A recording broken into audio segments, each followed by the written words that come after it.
மற்றும் ஒரு அண்மை செய்தி. அதிகார பரவல் அனைவரையும் அமர வைக்கும் ஜனநாயக சோஃபாக்கள் பற்றி உங்களுக்கு எப்படி தெரிந்திருக்கிறோம் என்று உதயநிதிக்கு அருண்ராஜ் பதிலடி கொடுத்திருக்கிறார். விவரங்களை செய்தியாளர் நௌஷாத் வழங்கிக்கலாம். நௌஷாத், விவரங்களை பதிவு பண்ணுங்க.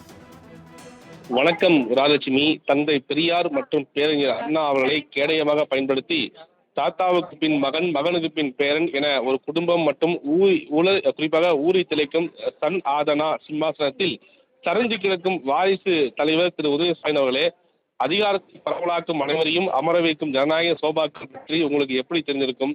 4 பேர் மட்டுமல்ல, 5 பேர் மட்டும் மாண்புமிகு முதலமைச்சர் தலைமையில் ஒட்டுமொத்த அமைச்சர்களும் அமைந்திருக்கும் ஜனநாயக சோபா இது.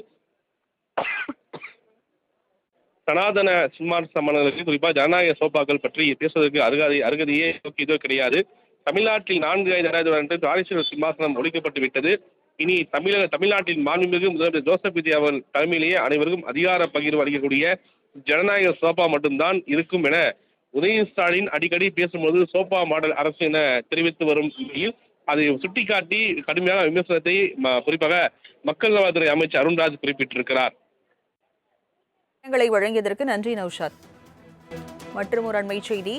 அதிகார பரவல் அனைவரையும் அமர வைக்கும் ஜனநாயக சோஃபாக்கள் பற்றி உங்களுக்கு எப்படி தெரிந்திருக்கிறோம் என்று உதயநிதிக்கு அருண்ராஜ் பதிலடி கொடுத்திருக்கிறார்.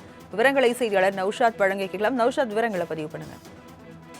வணக்கம் ராஜலட்சுமி. தந்தை பெரியார் மற்றும் பேரறிஞர் அண்ணா அவர்களை கேடயமாக பயன்படுத்தி தாத்தாவுக்கு பின் மகன், மகனுக்கு பின் பேரன் என ஒரு குடும்பம் மற்றும் குறிப்பாக ஊறி திளைக்கும் சன் ஆதனா சிம்மாசனத்தில் சரிஞ்சு கிடக்கும் வாரிசு தலைவர் திரு உதயசாமி அவர்களே, அதிகாரத்தை பரவலாக்கும் அனைவரையும் அமர வைக்கும் ஜனநாயக சோபாக்கள் பற்றி உங்களுக்கு எப்படி தெரிஞ்சிருக்கும்?